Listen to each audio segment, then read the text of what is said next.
Welcome to the Healthy Reasonings podcast with Dr. Andre. You are now listening to your number one source for clear, unfiltered conversations about your health and wellness.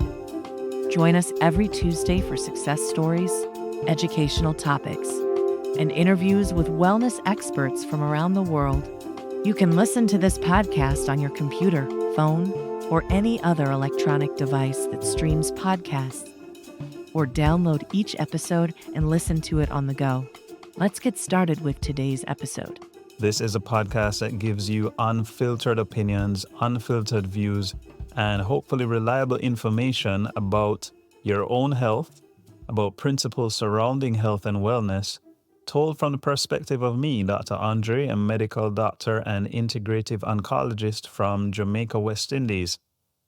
And I think the best place we could start is really to explain who I am, because in order for you to determine whether or not this podcast is worth your time, whether it's worth your phone space or whatever device you're listening to it on, you need to know who is talking to you.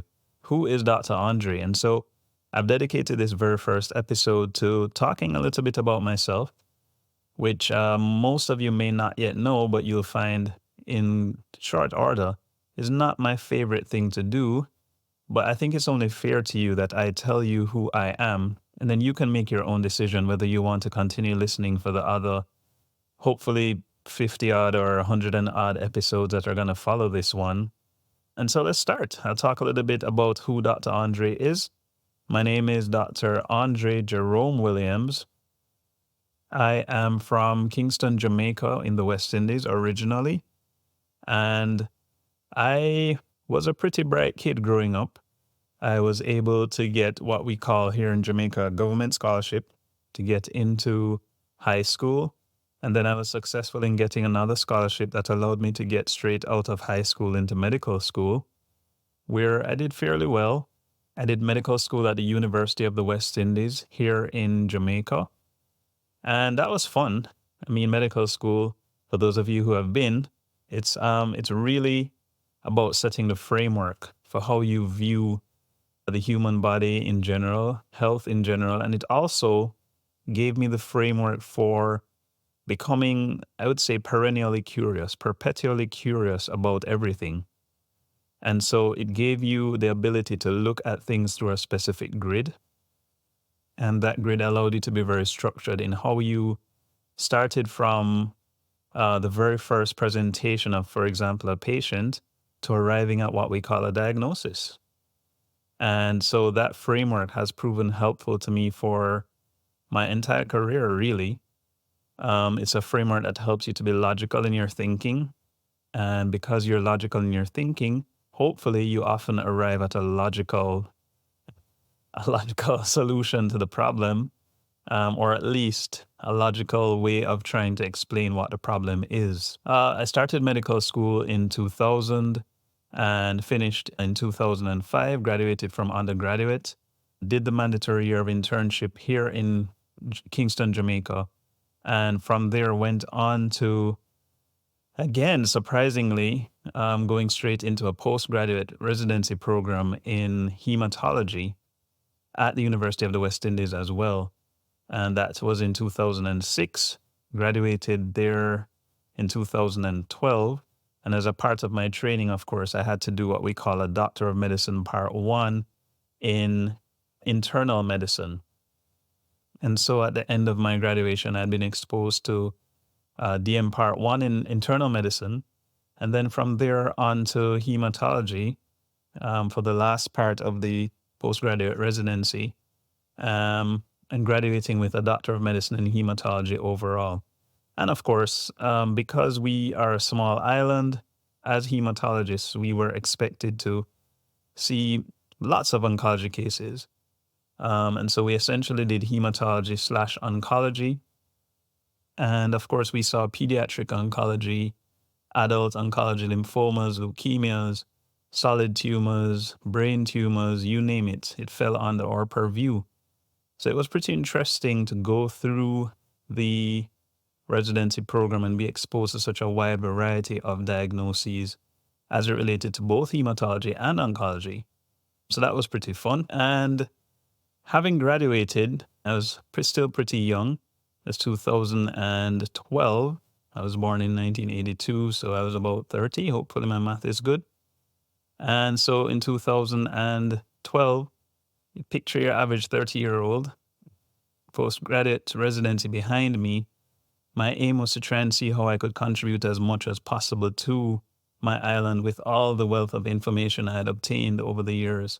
And you have to remember as well that as part of my training, we were often exposed to and required to treat based on the international guidelines laid down by the top organizations in the world in oncology, primarily the ones from the United States and by extension, Canada and the United Kingdom. And so a lot of our guidelines for treating our patients came from adhering to the international standards. So here I am, a young 30-year-old doctor with this wealth of training behind me, and I decide to go from one end of the island, Kingston, to the next, which is Montego Bay, and to accept a post as the consultant oncologist, or you might call it the consultant attending physician at one of the hospitals this side of the island.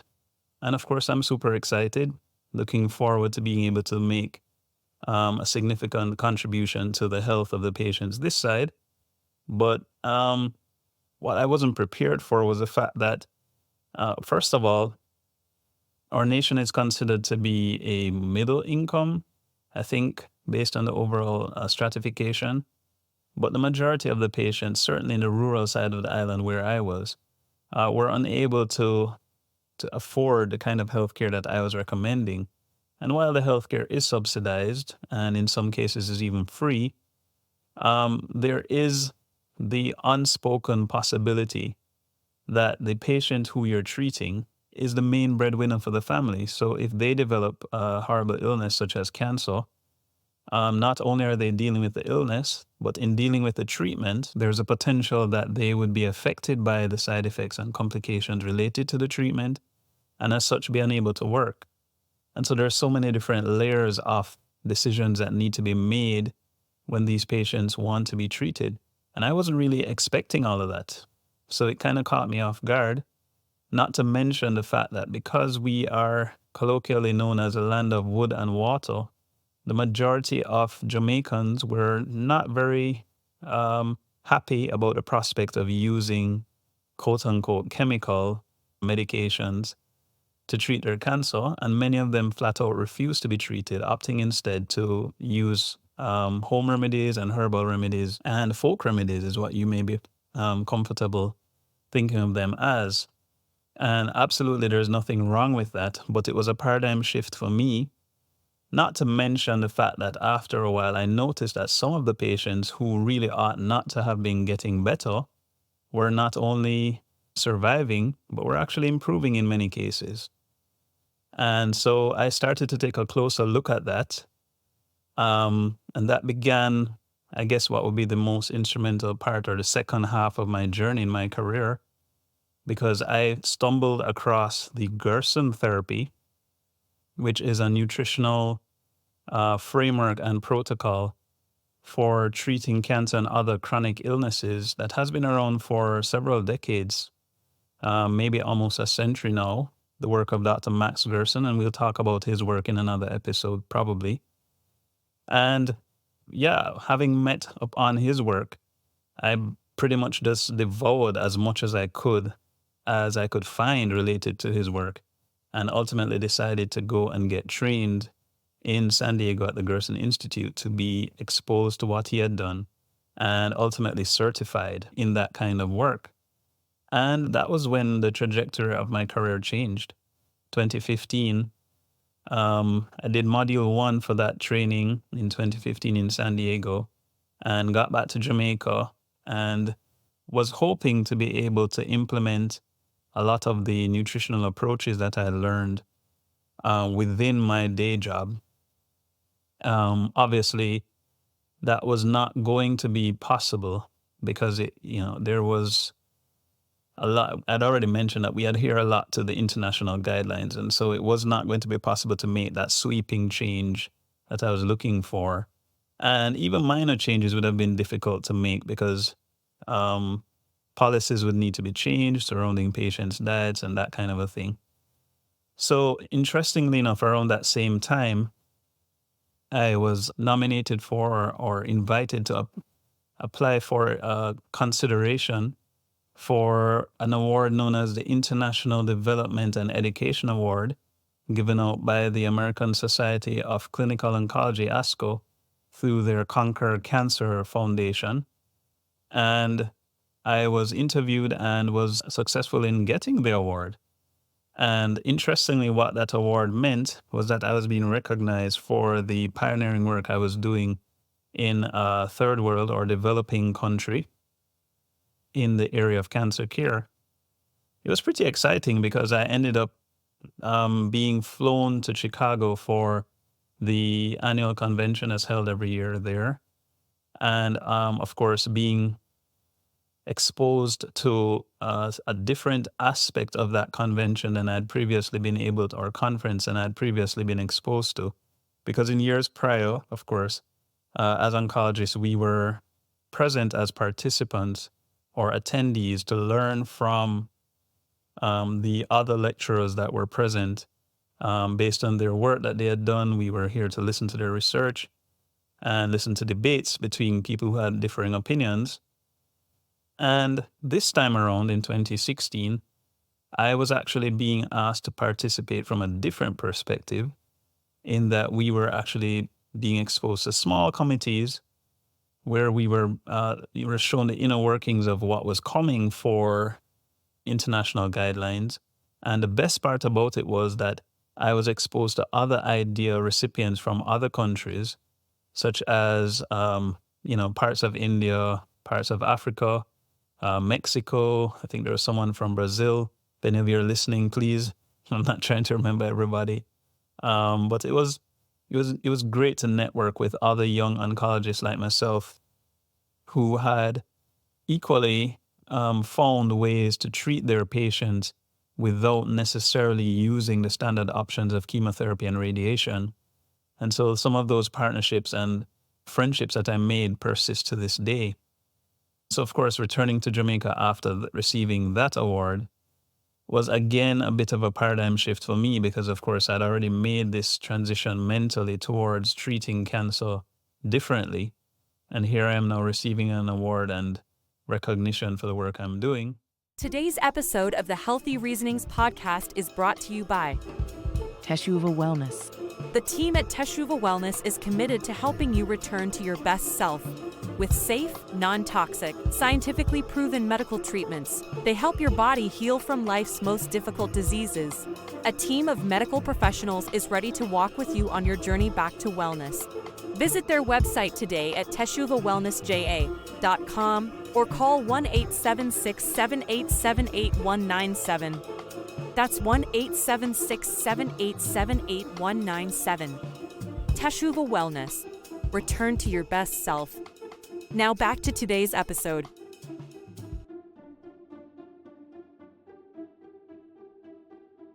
And so I began to become even more emboldened to, use some of the information I had gotten and to implement it within my private practice. And I can't tell you that I was prepared for what happened, but essentially I started to notice that for sure, at least my stage 4 clients, and we'll have a whole episode dedicated to cancer on its own. My stage 4 clients began to live longer than expected by far, by adding the principles that I had learned both from Gerson and from networking with other doctors around the world. And so I started to challenge in my own mind first what was actually possible for cancer care. And because I began to challenge it in my mind, soon I began to just challenge it in general. And I want to use the word challenge carefully, because you'll soon realize that I'm not here necessarily to outwardly challenge or dismiss or in any way destroy the status quo for what cancer care is. But I am hoping to be able to expose you, the listener, and anybody else who you may come into contact with, to the possibility that there's more. Yeah. And so beginning to see my patients who essentially would have been sent off a hospice care or palliative care, and then noticing that, hey, these guys are actually getting their ability to get out of bed. They're now able to cook dinner for the family once again. I remember one patient in particular who had been in a wheelchair for the majority of the visits to see me, and then implementing a few elements of the dietary changes and other strategies that I'd learned, and realizing that this lady was able to get up out of the wheelchair and walk to the bathroom and bathe herself within a couple of weeks. And so early experiences such as those began to shape my approach to the patient, and the curiosity that I had spoken about earlier when I first got into medical school was reawakened, but I allowed myself to become pliable enough to be curious and to admit that probably there's a lot about cancer itself that I didn't know or that we didn't know. And so I allowed myself to unlearn what needed to be unlearned and to relearn what probably needed to be learned. And so fast forward to about 2017 maybe, and I'm now exposed to another aspect, or late 2016 going into 2017, I'm exposed to ozone therapy, and it just goes on and on. Ultimately, I became qualified in the Gerson Therapy in 2019 as a certified Gerson practitioner. And by this time, I'd started seeing patients, not just locally in Jamaica, but around the world via Zoom. And so I'd seen that not only was an improvement in cancer care possible locally in my local patients, but also I was able to make a difference in the lives of patients at a distance in other countries as far as New Zealand, Australia, Mexico, Canada. I remember treating one patient in Qatar and ultimately in Czech Republic. And it has been a wild ride. I will admit that it did take some time to unlearn and relearn. But here I am today, having been exposed to the Gerson therapy, become qualified in that, and most recently being exposed to the Gonzalez protocol, which is another pioneering work looking at the use of nutrition, high doses of pancreatic enzymes, and a specific proprietary way of evaluating the patients that has had significant impact on cancer care as well. Healthy Reasoners.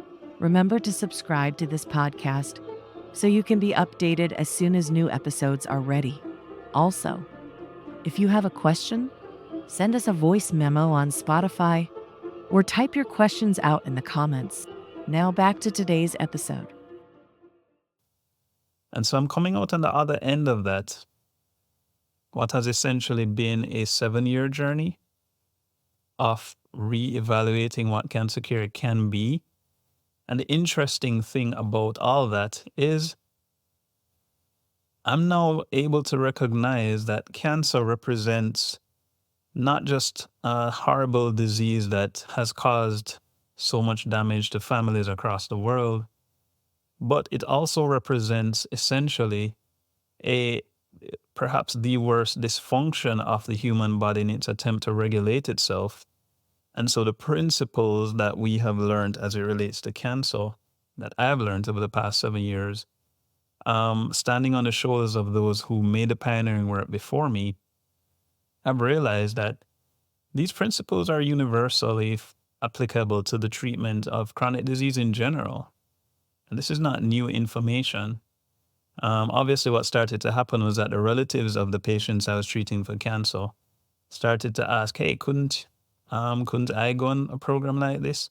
I don't have cancer, but I have, for example, diabetes or hypertension or some sort of another chronic illness that, an autoimmune illness or something. And I want to be treated. And yeah, of course, I'm going to offer you the opportunity, especially because I'm aware that nutritional programs such as the Gerson Therapy, the Gonzalez Protocol, and other approaches, elements of these different therapies are harmless. And so why not? So I began to offer treatment to the relatives of my cancer patients at their request.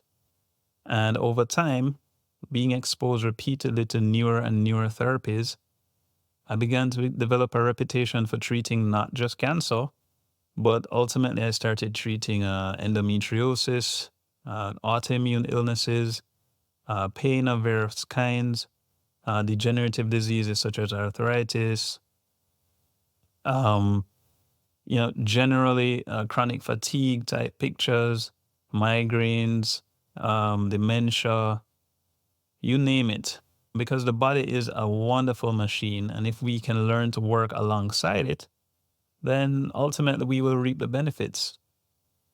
So, I don't know if I've done a good job of explaining who I am.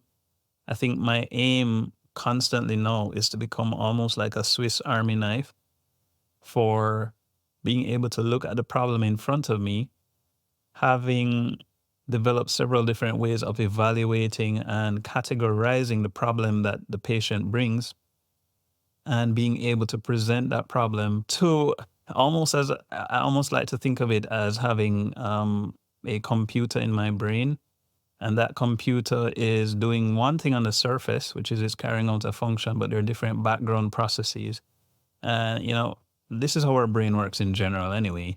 There's always something going on in the background. And so the more I'm able to assess the patient properly using concrete techniques of asking the right questions and examining the patient carefully, is the more I'm developing the background processes to properly evaluate what the patient's true problem is. And so I like to think of the patient's problem as a tree, where the symptoms they present are the leaves or the fruit on that tree. Those are the obvious things that you can see above the ground. But deep down beneath the surface, there's always another root present. And so the more we're able to evaluate what's really at the root of this and to develop appropriate treatments for the root cause, is the better our outcomes will be. And that's pretty much been my experience over the past 7 years. I really enjoy what I do. I really look forward to seeing the next patient who's going to walk through the door. And as you go on me with this journey, through this podcast and other media, you'll begin to understand, I'm sure, why I enjoy what I do. And my aim, obviously, is to give you an unfiltered view into the way I evaluate a client, the way I view certain diseases, the way I treat certain diseases in some cases. And I want to, of course, emphasize that these are just my opinions and experiences. I'm sure you're going to find them useful. I'm hoping that I'll be able to also bring some of my guests on, and these guests will include previous patients of mine, clients of mine who've been treated, and we've walked on a journey together.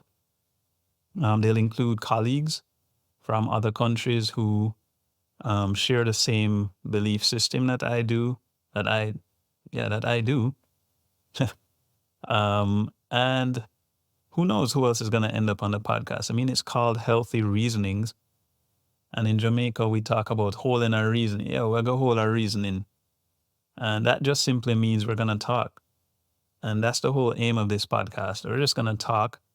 I'm feeling it's a bittersweet feeling now, because I know I've started the journey.